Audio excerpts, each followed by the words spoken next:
maansadan waxaan ka sameeyay social media gaar ahaan WhatsApp-ka waqtigii uu soo baxay ayaa Soomaalidu waxay u adeegsatay si ka duwan sidii loogu talagalay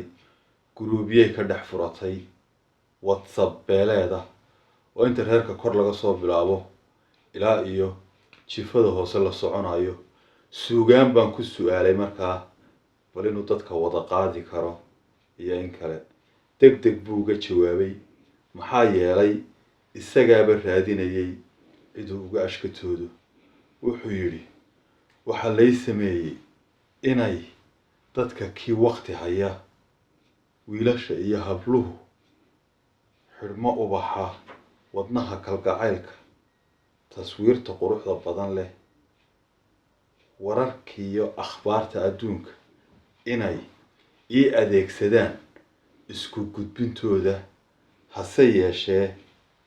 waxa weerar igu soo qaaday oo i dhex degay guruubyana iga dhex furtay Afrikaan hangoolo iyo gudmo iyo midiyasita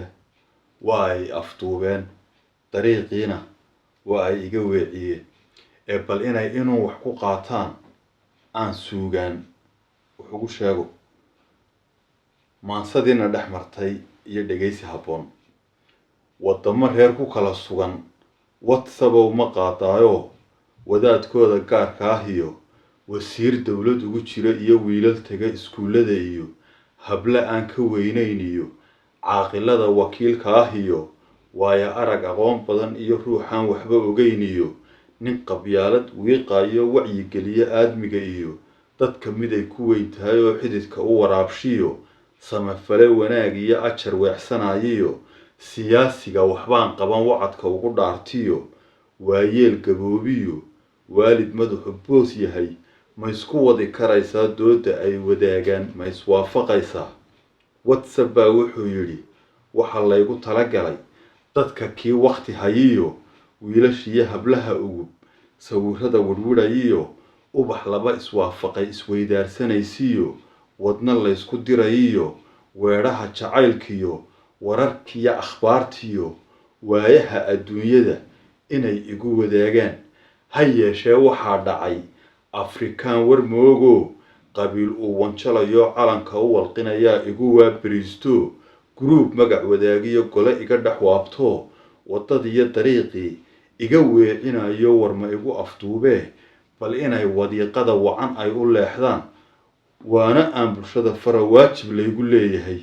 idinkoo yar iyo weyn adduunyada wareegtiyo waddan kala fog joogoon isdabeecad baran weli idinkoo walaaliyo waalid iyo xigaal iyo wiil iyo isku abtiya WhatsApp ha isku seegina ha isku gees wareemina luuqa ha isku wiiqina weerarkiina ruux gala waran ha u afaynina idinkoo wax wada woor ha isku qaadina waa waasac aragtidu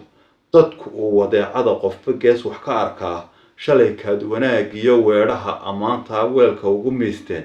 berri ruux wax saar loo WhatsApp aad bariidada la weydaarataan iyo waageeniyuu noqon waji furan ku qaabila ifku wiigag weeyo lagu waari maayo wadka lama hurayo weynihiina ka cabsada afartaa warbixintii waaqaca tilmaamee waxay weedha kala tahay qofka madal la waardiyo loo soo walwaalee isagoon la weydiin WhatsApp lagu xareeyay waa beriga siibtiyo dadka ruuxa weecdee waageerta golo kale walbahaar dhibaatiyo warwaryaanu idin badin waqtigaynu joogniyo waayaha u sababa WhatsApp sidaas waxba ha ugu qaadina